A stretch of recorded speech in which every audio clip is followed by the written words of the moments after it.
Da da da da da da da.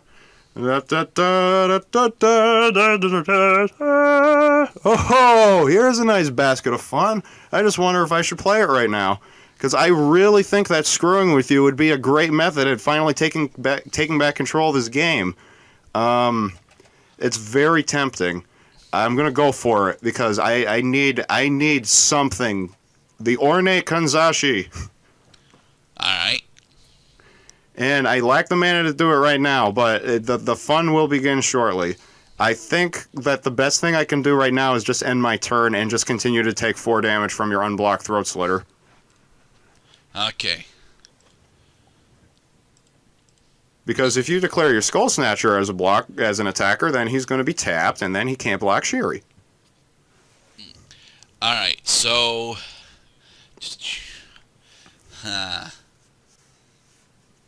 You know what? Yeah. I'll spend 4 and tap my Monado Sightbender in order to make my Throat Slitter unblockable. Nice. And then I will have him attack you directly. Can't block it. I take 8. Alright, and then Throat Slitter will destroy your Taproot Kami. And then during the end step, Taproot Kami comes back to life. Yay! I have returned, everyone. Death is not so bad. It only hurts for a little while. Hi, Mama. Fuck. Okay. Actually, that's perfect. So first, I am gonna tap 2, a Tendo Ice Bridge, and actually no, not Tendo Ice Bridge. I'm curious now. I'm gonna tap 2 forests, and I'm gonna tap the Ornate Kanzashi. Exile the top card of your library, sir. It's an island. I haven't made a land play yet, so I get to play it. It worked. Oh, I love it. I just stole your land. And then I still get to pay 3 to catch the gnarled mass. And then I think now I truly am boned. But let's see what happens. So, if I swing at you right now, then you're probably going to block with your Skull Snatcher, so you lose that. But then you still get to swing at me with a 4 and then destroy either my Taproot Kami or my Gnarled Mass. And then can continue to keep doing that. Okay, so I'm going to swing into you for 2. Alright. I'll block with my Skull Snatcher. And damage time. They kill each other. I will end my turn. Alright then.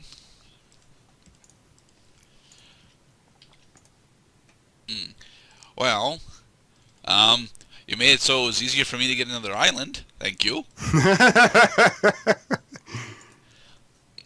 I'll cast the Floodbringer. And then I will pay 4 and tap my Monado Sightbender in order to make my Throat Slitter unblockable.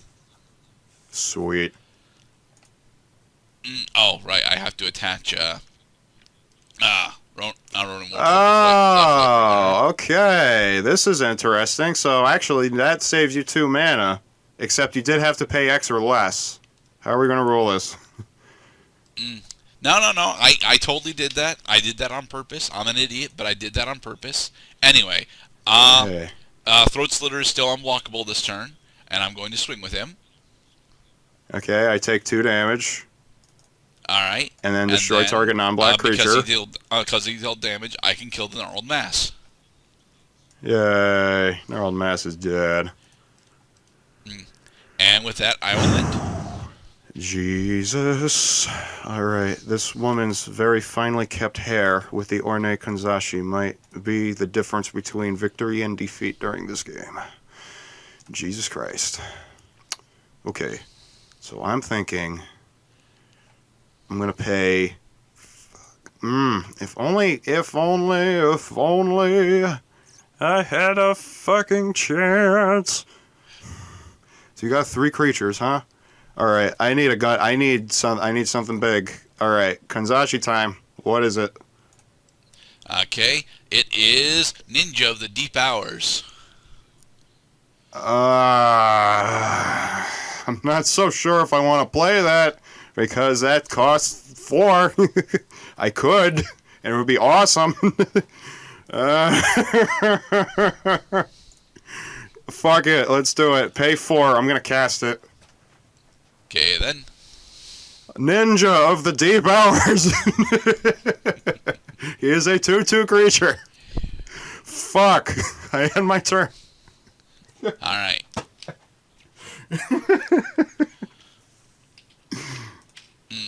Alright, then. I will play another Swamp Down. And I will spend 2 in order to make them and tap them on a site vendor in order to make my Throat Slitter unblockable this turn. Okay. Alright, and then I will swing at you for 5. And I can't. Well, I can block it because of my reach. And then I take 2 damage from your unblocked Throat Slitter. Trying to think. He thinks he wants to regain your health, ninjutsu. please. Okay, I do ninjutsu think time. that I want to ninjutsu. You're at 6, right? I think you want ink eyes. You want ink eyes to deal 7 and kill me. Do it. He's got it. He's got ink eyes. Oh, ink my eyes. inky friend. Death dealer. Ronin War Club. Fuck. I'm dead. Good. Grief. Good game, Gridette. Nah, good game. So, yeah, I actually got this to work out really well, surprisingly. I'll say. But that's actually, indicative of the problem that Betrayers of Kamigawa has got. There's very, very little high-value shit in this set on its own. This is very clearly the second of 3 sets in a 3-set block. I forget what order the 3 sets are, but Betrayers is the second one. And it shows with the quality of the creatures in this set. Not so much the instants and sorceries and such, but even the special lands in this set are not honestly all that great. You were playing Tendo, but the other big one was the legendary land that I didn't bother with because it was just a fake spirit generator, and it's like, but it has to die, and there's almost no land destruction in the entire set. Pretty much, yeah. A lot of it is exile. There is another thing. There is another creature that I wanted to show off. That I did not get. A couple of creatures actually that I wanted to show off that I didn't actually get to show off. If you don't mind. No, this is a process. I wanted to show off Kira. Great glass spitter. Kira. I wanted to put Kira in my deck. Actually, I thought about it over and over again because I had to keep going back over the list of legendary spirits. Yeah, dude, like good show getting Nujitsu to work. Like that was the thing, that was the part of the Ronin War Club that I didn't realize was going to be so effective, is that your unblocked creature also gets +2 power because the Ronin War Club, honestly it begs the question why they put an equip cost on it at all, except that the equip would at least give you a choice, but why would they make the equip cost so expensive as if to teach you, oh yeah, it's way better to get an effect for free than to pay for it. And I agree. Yeah, Ronin War Club is amazing in this set, but it's honestly like the only thing that the only thing in the set that works outside of its own set. 3 Tragedies, although is a great discard, has got the problem of being a tad too expensive, and Ninjutsu, despite being an absolutely amazing keyword, doesn't really have enough support to be its own deck outside of our set explorations. You can't really make Ninjutsu work because there's not enough copies. There's not enough cards with it outside of the Commander format, and even then, the cards that all the Ninjutsu cards outside of the Commander are just from this set. So if you're playing an EDH Commander, well, you only get one copy per. To be perfectly honest, what this set honestly lacks really heavily in is decent one drops, specifically in the blue and black spots. Well, that's ultimately why I switched to green, because green has got. I'll show you I have all the one drops in the set in green and in fours, by the way. I will show them to you. They are the Child of Thorns, the Traproot Kami. Okay, so those are the one drops, and then the two drops are the Lone Dweller, the Petal Main Baku, and I guess that's it for two drops. But there are a lot of low drop creatures in the green color. Yeah, I actually really like the Baku cycle that we got throughout this. But I will say that the Bakus, despite being really cool flavor, don't actually work. The key counter stuff doesn't actually work all that well. No, specifically it's too slow is the problem. If Petal Main Baku didn't make you spend mana in order to get mana, for instance, then it would be a lot better. Yes. But unfortunately, all the Bakus have that problem where you still have to spend mana and devote key counters to it, so it just doesn't end up working that well. Well, I ran into the Aside problem from that Tendu, yes, being what? Aside from Tendo, can you actually cast tomorrow? There are two ways. There are three ways I can get tomorrow on the battlefield, as well as Patron of the Kitsune and Oyobi, who split the heavens. One of them is the Petal Main Baku, which I adore this card for because it is a reliable use.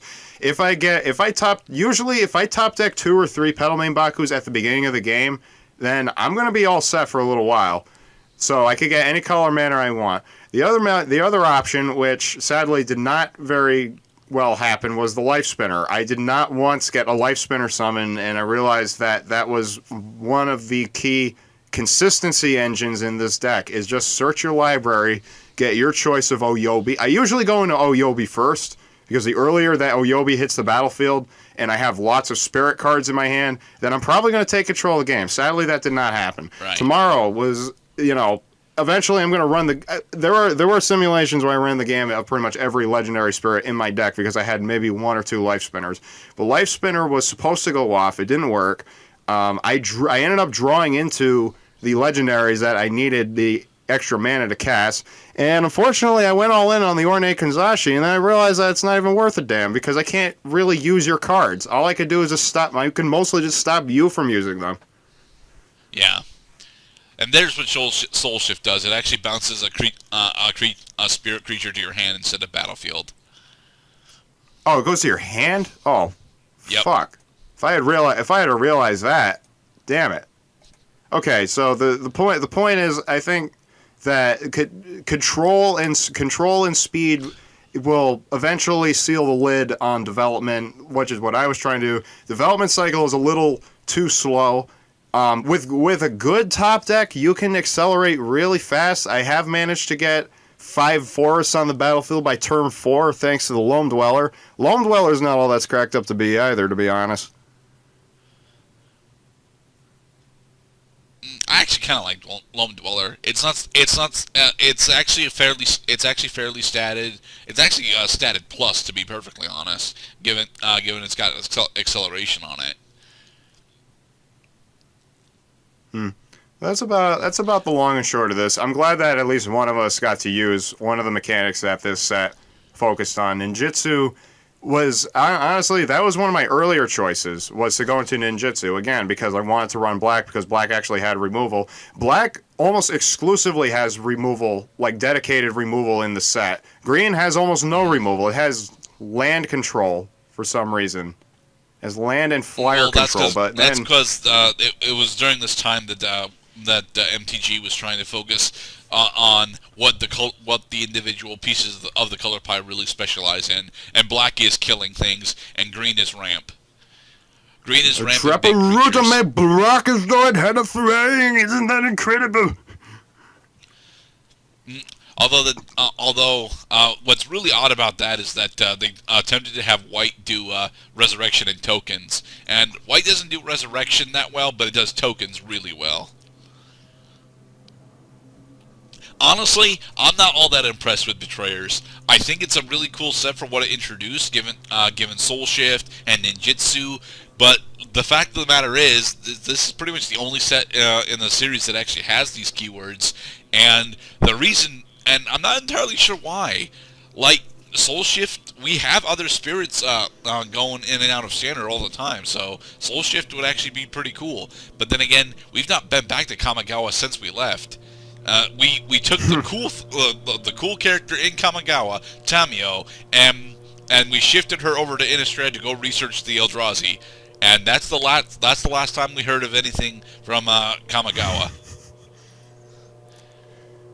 I really appreciated that I was playing this set, which had a lot of Japanese names and lore and, like, spirits, and I was also playing Sekiro Shadows Die Twice around the same time. I thought it was, that synced up wonderfully for me on a life basis. And, yeah, although I'm disappointed that I couldn't get my major engines to go off because the consistency is a bitch, I did enjoy this matchup quite a bit. Yay. Alright, so that has been us exploring Betrayers of Kamigawa. It's a decent set for its keywords, but it's not all that powerful, and that's why people don't really use this set for anything. Ronin War Club is pretty awesome, though. This set has a shitload of collectible legendaries. Like, if you have Cockatrice or you have a browser or whatever, look up the set, narrow down keyword legendary. There are like 2 to 3 dozen legendary creatures. Not as legendary creatures, there's legendary stuff in this set. It's quite thrilling. Alright guys, this has been us exploring the Betrayers of Kamigawa set. Cloud picks the next set because I'm an idiot. Alright. And I'm gonna kick your ass! Uh-huh, sure you are. Be safe everybody. Peace.